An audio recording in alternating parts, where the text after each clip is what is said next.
All right, ladies and gentlemen, welcome back to the show. Terry Lin here, Travis Marziani, and today we're going to talk about workplace productivity hacks. So, kind of just what we do during our daily work environment, how we optimize for productivity, creativity, and things like that. So, Travis, what's going on? A lot of really good things. My YouTube channel is going really strong. It's effective e-commerce, and I'm doing a new e-commerce news video every Monday, tips and tricks on Tuesdays, and Q&A on Wednesdays. I've been releasing videos consistently, and I have videos scheduled for the next few weeks. So I'm really pumped about that. Yeah, see, you have like almost 10 videos out already. That's pretty impressive, actually. You've been doing one every day or one every 2 days, or? It's Monday, Tuesday, Wednesday. I release new videos, and then every week, Monday, Tuesday, Wednesday. In the future, I might add more days, but I feel like I don't want to add too much right at the beginning. Gotcha. So when you're releasing these, are you recording 3 at a time and then scheduling them all at once so it's more efficient, or what's your workflow like? Well, no. So I mean, Monday is e-commerce news. Tuesday is the tips and tricks videos, and Wednesdays is Q&A. So what I tend to do is I'll batch like 5 Q&A episodes and batch 5 tips and tricks episodes. The problem with the news episodes is it needs to be somewhat topical. So I'm pretty much doing a new one every week. I might have to find a better way around that in the future, but yeah. I mean, the benefit is it's like new stuff constantly. Yeah, so you got like an inventory of a couple tips and tricks episodes to drip out, and then you do the news ones every week pretty much. Gotcha. All right, cool. Yeah, and the tips and tricks, I've probably got about 60 at least that I have planned to drip out. So at one a week, that's going to be a year. Q&A, every time someone asks me a question, so if anyone listening has questions, send me an email or comment on the channel. I've been constantly adding new Q&As. It's been really fun. Yeah, so the first live session is going to be March 10th via YouTube, 6 p.m. PST. We'll send you guys the link in the show notes of this episode too. I feel like that needs more of a build-up. So we're doing a live episode, me and Terry, where basically we're going to record live, we're going to do the podcast live, and we're going to take questions from you guys from it. And like he said in the show notes, there's a link to it. March 10th, 6 o'clock PST time. Come with your questions. Ask us everything.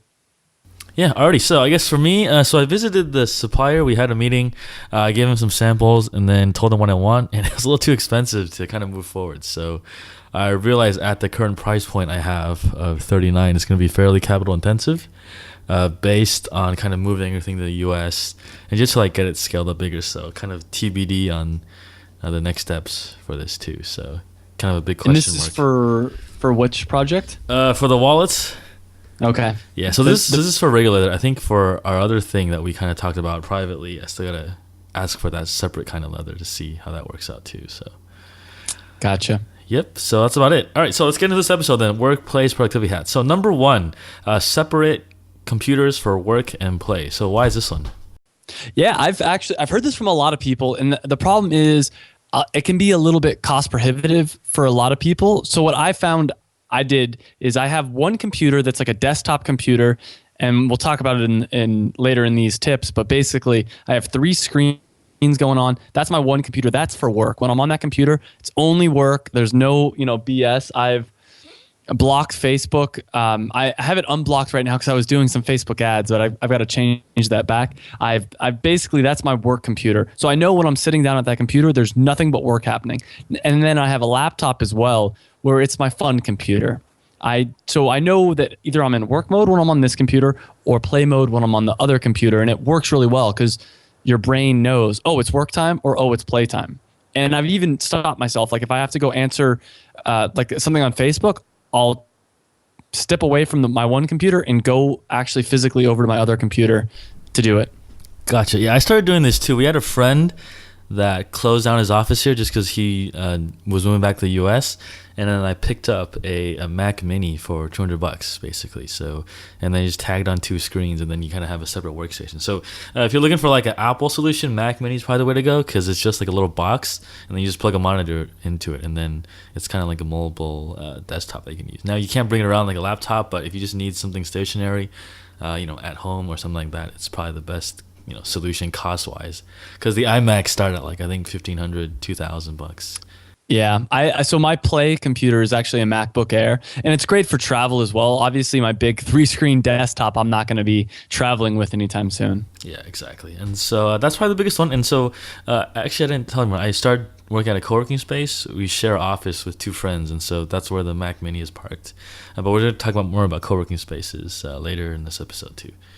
All right, so number 2, use multiple screens. Yeah, I don't know if you're using multiple screens right now, Terry, but I mean, one of the best things I ever did was add a second monitor. Currently, I'm at 3 monitors. I think that's probably good. I might want to add a fourth at a certain point, but I wonder if too many monitors is actually bad because your attention's too split. But the thing I like about 3 monitors is I have 1 monitor right in front of me. That's my main monitor, and then 2 to the side. So if I'm doing something that requires 3 windows, I can do it. As opposed to if I use the 2 monitors, I have 2 that are to the side of me, and I don't have 1 that's in front of me. I didn't find that as effective. I think a lot of it depends on what you do. So like back at a bank, our traders used to have probably 6 or 7 monitors, just because there's so much stuff to watch. But I feel like for internet stuff, like 3, I mean, you probably have AdWords open in 1. Like you're parking stuff in 1 monitor, and you're probably only using 2, is my guess. Well, so what I usually do is I have on my right hand side, I'll have it's kind of random stuff. I have Pandora. I also have a text pad where I put all my to do stuff. Then I have my main screen, and then my desktop's on the left. And I use my desktop anytime I download something, it goes to my desktop. So basically, my desktop's kind of like everything that I'm currently using, and it's kind of nice to have that empty so I can be like, oh, I need that image. Where is it? Oh, it's on my desktop. Obviously, it makes things a lot cleaner. Yeah, the hard part is when you have 2 monitors and you go back to 1, like you feel like you don't have enough space, and then when you like copy paste stuff, you got to switch between windows rather than looking, panning sideways with 2 monitors. So, but most laptops, if you use a laptop, it does have an out. Maybe if it's a MacBook, it's either a Thunderbolt or the newer ones have HDMI. And pretty much it's the common cable now for monitors. So HDMI or DisplayPort some of them still have VGA, but you got to look around for it. It's probably one of the best investments you can have if you only have a laptop too. You can get a new screen for like $150, $250 max for like a decent 21 to 24 inch screen too. Yeah. So with your 3 screens, are you using a PC for that, or how are you tying those 3 together? Yeah. So it's a PC, and I have basically I have 2 outputs. I have the HDMI and like a VGA, but then I also bought this thing off Amazon that's a USB adapter, and it has a built-in graphics card. So that way, because if you just use a USB to VGA adapter, it's not powerful enough and it'll slow down your computer. But this specific one, it was like $35 off Amazon, and it makes it so I can use my USB without any kind of lag or without slowing down my computer and have 3 monitors. It's really nice. Yeah, and you could do. I don't know if laptops can do that because it's going to be really draining on the video card, but I think well, that's the whole point though, is it has like a built-in video card. It might be a little bit draining, but if you look at the reviews, everyone seems to be pretty happy with it.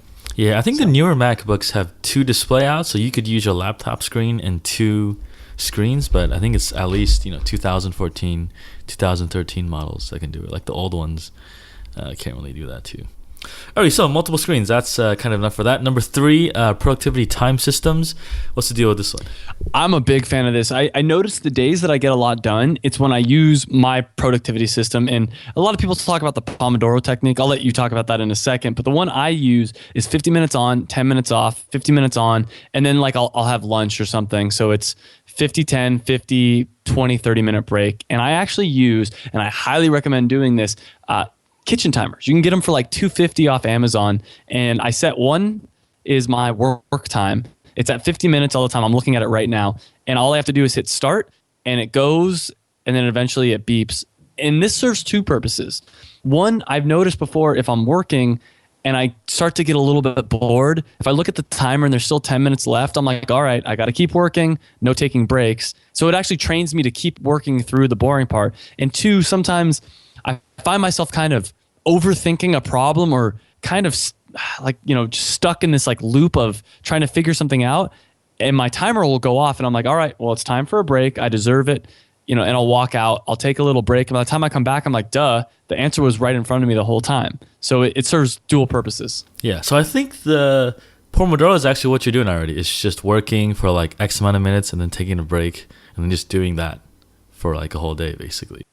What I've heard from the Pomodoro is it's a different time scale. It's like 25 minutes on, 5 minutes off, whatever weird thing. But it's the same concept of like work, break, not like work 6 hours and then sit around for like 5 hours and then go to sleep, something like that. The other thing I'll add too is that's really helped me out is timing my breaks, specifically like the 10-minute break.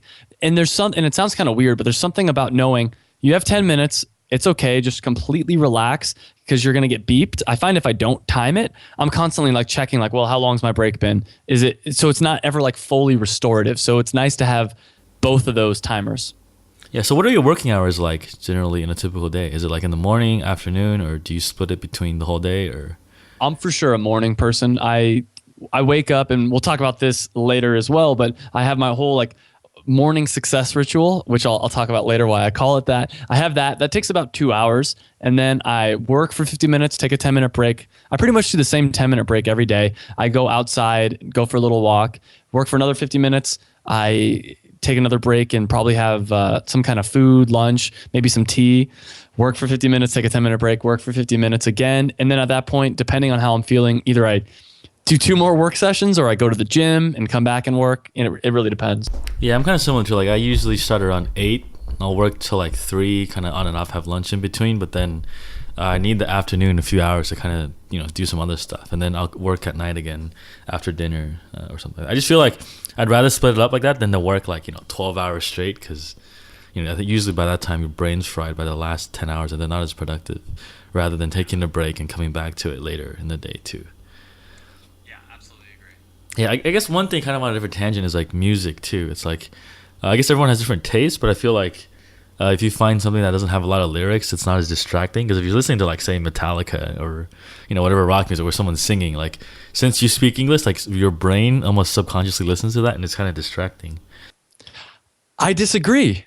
So funny enough, yeah, I saw you type or talking about this in our doc, but basically, I don't feel that way. I actually recently found a Pandora station I really like, and it's A Tribe Called Quest. I don't know if you're familiar with them. Yeah. But so what are the lyrics? Are they like actual English lyrics or just like random? It is English lyrics, but it flows so nicely that like it's just music to me. And there is times where I do agree with you, like lyrics do get in the way. But I think especially if you know the song. Like if it's like songs you sing along to, then it's like totally kind of distracting sometimes. But I've found, and it depends on the mood I'm in. Like I have certain periods where I do find it distracting, but generally speaking for me, it kind of like keeps me going and like I'm singing and it just kind of gives me something to do, but it's not distracting my brain because it's music. It's not like I'm analyzing the lyrics. I'm just like feeling the beat. Yeah, there's some guys that use those binaural beats, like kind of like their brainwave optimized beats, but I tried it. I just can't get into that. It's just really weird.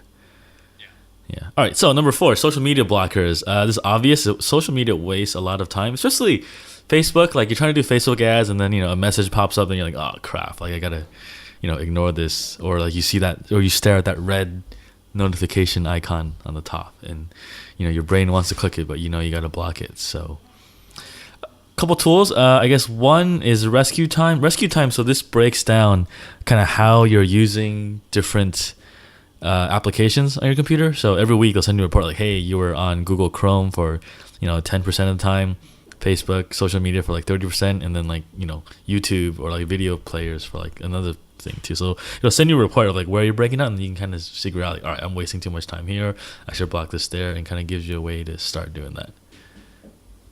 Yeah, I love all these apps. I mean, I've talked a lot about Newsfeed Eradicator. I actually have it turned off right now because I'm trying to run. So I was running some Facebook ads. I need to return it on. And if you're running Facebook ads, it helps to have it turned off so you can actually see what the ads look like. And then I just caught myself the other day going through the newsfeed, and I'm like, why am I doing this? Oh yeah, I forgot to turn back on my Newsfeed Eradicator. Yeah, especially now it's like there's that one article like some millennial was at Yelp and she got fired for saying she didn't make enough, and then all this stupid viral stuff, like the election stuff, like I just don't care about that stuff. Like, why do I need to see that? Yeah, I don't really need to see my friends' radical political opinions. It doesn't make me feel any but better about them. Yeah, like I'm so indifferent to that now that it's like like I care about like when I wipe my butt with toilet paper more than what Donald Trump or someone's saying these days too. So.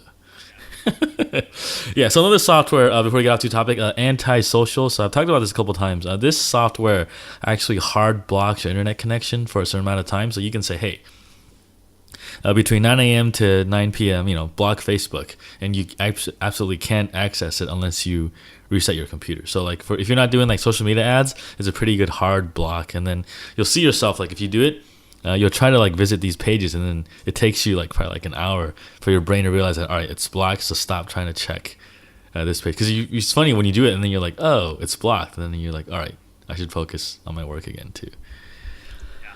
Alrighty. So morning success ritual number 5. So what's yours? Yeah, so I've spent a lot of time thinking about this and trying. I find that a lot of the really successful people that I'm trying to emulate have some kind of ritual. So the first thing is, for a long time, I just called it my morning ritual or whatever. But I heard someone talking about how calling it your morning success ritual actually will make you want to do it more. So I'll talk about mine first, and then I'll tie it back around. But basically, I wake up every morning, I go outside, I have some tea. I try to get in the sun right away just because it kind of wakes me up. So I have some tea, and I do some journaling. I write things that I'm thankful for. I write basically like my goals. I can go into depth about that, but that's not that important. Then I do some meditation and or yoga, depending on how I'm feeling. Basically, the meditation to kind of relax the mind, and then the yoga to kind of move the body around. A lot of people, exercise is a very common one that successful people do in the morning. I have a good breakfast after that. I then, I take my shower, and then I read a book. And this is something I added recently is I'll read for 10 to 15 minutes. And the point of this is just to keep the edge of my sword sharp, basically continue to learn. And like, even if it's 10 to 15 minutes, it's like I'm constantly getting a little bit better. I'm becoming a little bit smarter, learning things and staying sharp in my industry. Yeah, one thing I realized is that listening to the Tim Ferriss podcast, like all these people do TM, like Transcendental Meditation. Like Arnold talked about it. And then I looked at it, I guess it's really cultish. It's like, because I guess regular meditation, you try to like clear your mind, but this one is like you focus on one thing only. I don't know all the details, but just kind of what I glazed at. Seems like Tony Robbins, like Arnold, all these people are into like TM. So yeah, I really want to take a TM. It's supposed to be pretty expensive. But that's like one of the things I'm going to do this year is learn how to do TM, because regular meditation is a little bit hard for me because it's hard for me to think about nothing. I'd rather focus on something repetitive. So the idea is you repeat a mantra to yourself. And I think you get to come up with your own mantra. I'm not sure. But basically you repeat like some nonsense phrase over and over again and try to stop your mind from wandering. So it's like an active meditation versus a passive meditation. Yeah. All right, cool. So number 6, this is a basic one. Turn off all cell phones and notifications. So I actually turn off almost 90% of my notifications. Like I actually go into the device and go to settings. I'm like, no. Like the only notification I want is maybe like, 1 or 2 apps. That's it.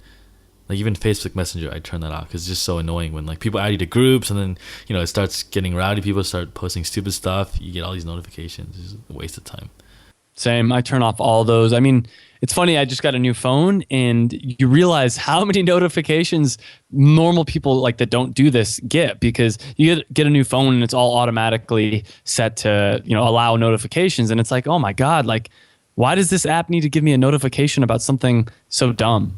Yeah, it's really like news apps. Like, oh, look, we posted this article about, whatever. And then you're just like, this is just a waste of time. Like, I don't have any news apps on my phone because it's just, I don't read the news anymore. So yeah, another thing I do, and I do this before I go to bed, and I do this also when I'm working, and I think you do it as well, is I put my phone on airplane mode. So there's certain periods of time where it's like, I don't care what's happening. I don't want to get a phone call. I don't want to get a text. Like even if the world's ending, it's like, don't text me. I want to focus on my work here. Yeah, it's like, how sometimes you wake up in the middle of the night and then you look at your phone to check your messages. Like I stopped doing that because I turn on airplane mode because I don't want to be like, oh, I just start, playing around on all this stuff at like 2 a.m. because I can't sleep, or I just went to the bathroom. And then because if you have all these notifications coming in, then you're in the middle of the night, you guys kind of have something to do in some ways too, unless you'd be like, all right, no, I'm not going to touch it.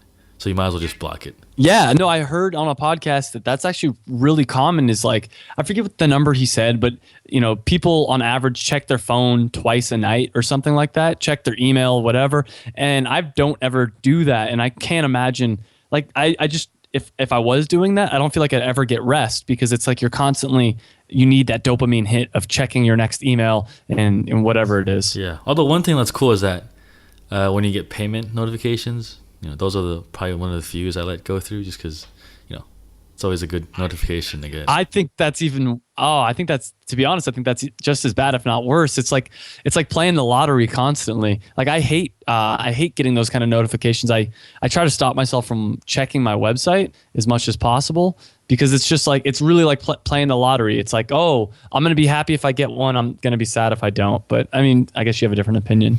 All right, so number 7, messy versus clean desk. So you got something interesting to talk about this versus productivity and creativity.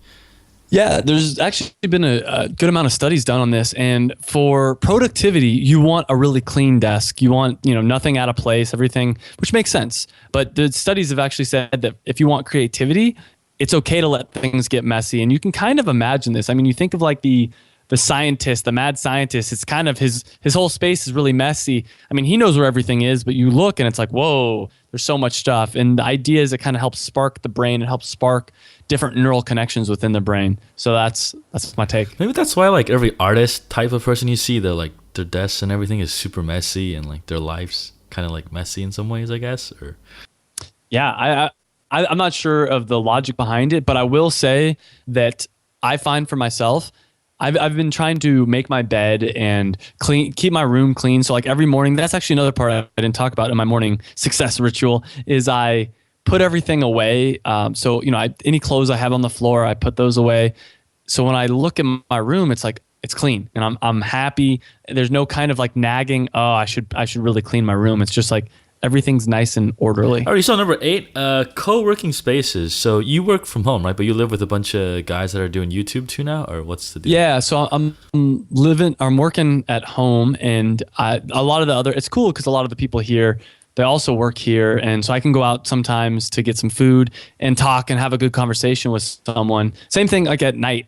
Just the other night, we have a jacuzzi. I think we've done twice this week. We went out in the backyard, had a nice relaxing jacuzzi, and it's just kind of like, all right, and had some fun conversations. So it's almost like a co-working space here. Yeah, so for me, I started working at a co-working space in January. So there was one that opened here in Saigon called Dreamplex. It's really nice. It's like 3 floors, very modern type of thing. So one of our friends kind of rented an office, and then we chip in like $150 a month just to have a desk, and I have my monitor and my Mac Mini parked there. So it's nice where like I go there to work, and then I leave my laptop at home, and I can have both machines kind of separate as a purpose too. Yeah, I think I see the pro. So I mean, to me, well, it's different because you're in Vietnam, but like in the US, I don't know if it's worth the price. It's relatively expensive. Yeah, they're much more expensive. So the average membership here is like $100 for like the hot seats, where like everyone can get a desk. But you want an office, it starts at like $200 a person ish. So I guess the US, it starts at like $400 now in most places, right? Like $300 to $500 is like the going rate. And then there's all these weird add-ons, like if you want a phone, if you want mail, and all this stuff too. And it's not really like the best value for some people, since you're paying $500 for a desk. It doesn't really make any sense. Like, you might as well get a bigger apartment and then you make that. Yeah, no, I mean that's the other part. I kind of like waking up and being able just to walk over and start working. And I understand from a productivity standpoint, maybe it's good to have that separate. I mean, in an ideal world, I'd have 2 rooms, one that is for work and one that is for play. But it's not always possible. But I don't want to put a barrier between me and work. If it, you know what I mean? Yeah. Well, one thing that's good about co-working spaces is that they do events every month or so. There's always a couple of events every month. And so, if you're kind of working from home by yourself, no friends that are entrepreneurs, it's not a bad solution to kind of put yourself out there and meet some other startups or people, freelancers in the same space. That's might be what I end up doing. I might end up, when I do eventually move to Santa Monica, like I've been talking about for a while, I might do like a co-working space one day a week. And maybe that's the day where I just do writing, or I just do one task that I don't need my command center with my 3 monitors and everything set up, Yeah. So cons, we talked about a little about this. I guess monthly fees are kind of annoying. One thing is also they're not always open 24/7. They usually have hours that are open. So, if you want to work at night from like, 10 p.m. to 2 a.m., chances are, unless you have kind of access card or the rules of the co-working space, you probably are out of luck too. Which is nice, because then if you're at home, you just start working until as late as you want also. Yeah. Which is it's double-edged sword right there, right? Yeah, exactly. Because then, if you're working and sleeping in the same place, it kind of blurs the line of your life. You're just floating around this room for the whole eternity of like a month, and then you can get cabin fever sometimes too, I think. Yeah, I guess one thing also about co-working spaces, it can get really crowded. So the one I go to, when it first opened, there was probably like 5 people in the public area, and now there's like easily like 50. So like, if you have someone, 5 people around you in every angle typing away, drinking their coffee on Skype or whatever, it gets kind of distracting. The chairs is the big thing to me. I've been to some co-working spaces. I need a comfortable chair. Like that's my number one thing. And if it's like, I've been to ones where the chairs are just uncomfortable, it's like, I'm not going to sit here for 8 hours and work. That's awful. Yeah, some of our friends bring like an extra desk for like a standing desk. It's like an elevation tool, so you can just do like the standing thing because they don't want to sit for like 8 hours a day, and it's totally understandable too. Alrighty, so those are our 8 tips for workplace productivity. 1, separate your computers from work and play if you can. 2, use multiple screens. 3, figure out a productive time system. 4, block your social media. 5, have a ritual in the morning. 6, turn off your cell phone and all notifications. 7, think about messy versus clean and productivity versus creativity. And 8, think about a co-working space. If that's something near you and kind of within your budget, that's makes sense if you're living by yourself and you don't have much entrepreneur friends too. So that's it. We'll see you guys next time. I think on our live Q&A on March 10th at 6 p.m. PST. We'll send you the YouTube link in this and on the email. So thanks a lot for joining us, and we'll catch you next time. Thanks, guys.